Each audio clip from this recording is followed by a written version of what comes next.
Hello everyone, आज आपण मैंने तू मोर केदार मु तोर गौरी सीरियल देखा पाइबे कि नृत्य प्रतियोगिता रे किए जीति से नाम पढ़ा जज मान स्टेज को डाकती। श्रिया, रानी एवं शिवानी तीन जन बहुत एक्साइटेड था कहीं हुए तो से ना प्रथम आसीपे से सब जानापी एवं जन जन करके ना पढ़ती। प्रथमे थर्ड प्राइज दियंती एवं तापर सेकंड प्राइज दियंती, किंतु रानी एवं श्रिया दुई जन जाक थर्ड किंबा सेकंड होई न थांती। शेषरे बाकी रही जाए प्रथम पुरस्कार एवं प्रथम विजेतार ना डाकिबा पूर्व प्रथमे समस्त को प्रश्न करती कि आपण माने समस्ते कहतु आपण को कौन लगुच किए होइथिबो एवं तापर शेषरे शिवानीर ना पढ़ती एवं शिवानी फास्ट होइथिबा सुनिला पर रानी बहुत जोर आश्चर्य हो जाए एवं बहुत जोर रागी जाए, किंतु श्रिया बहुत खुशी थाए। मामू, आई, बिहान एवं ईशान चारि जन जाक बहुत खुशी थांती एवं शिवानी तो निजे फास्ट होइथिबा सुनिबा पर से पूरा इमोशनल हेके कांदी पकाए एवं सेठारे उपस्थित थिबा समस्त लोक माने जणे जणे करिके शिवानी को शुभेच्छा जणांती एवं सेतिकी बेले रानी छिड़ा होई जाए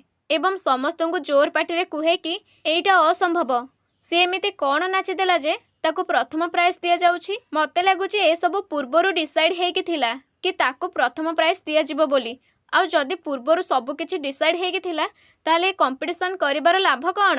रानी हारी जाइथिबा जोगु एते जोरे पार्टी करुथिबा जोगु रत्ना ताको बुझे कि कुहे कि ये कौन करुछु रानी, समस्ते देखुछंती। एवं शिवानी पुरस्कार आनिबाकु जिबा पूर्वरु प्रथमे मामू एवं आई दुई जनकर पाद छुईं के प्रणाम करे एवं बहुत जोरे इमोशनल हेकी तांको कुंढेई पकाए एवं रत्ना मध्य आसे शिवानी को शुभेच्छा जणाइबाकु, एमितिरे तार इच्छा थाउ किंबा न थाउ। एवं रत्ना शिवानी को कुहे कि शिवानी, तो पाखरे एते बड़ टैलेंट अछि, मु एइटा जमा भी जानि नथिली। सतेरे तो बहुत खूब सुंदर नाचिलु एवं बहुत सुंदर देखा जाउछु। एवं शिवानी को पुरस्कार ग्रहण करबा पई मंच को डाकंती एवं प्रथम पुरस्कार देबा पई सुधांशु एवं भवानी ताको सहयोग करबा पई डाकंती।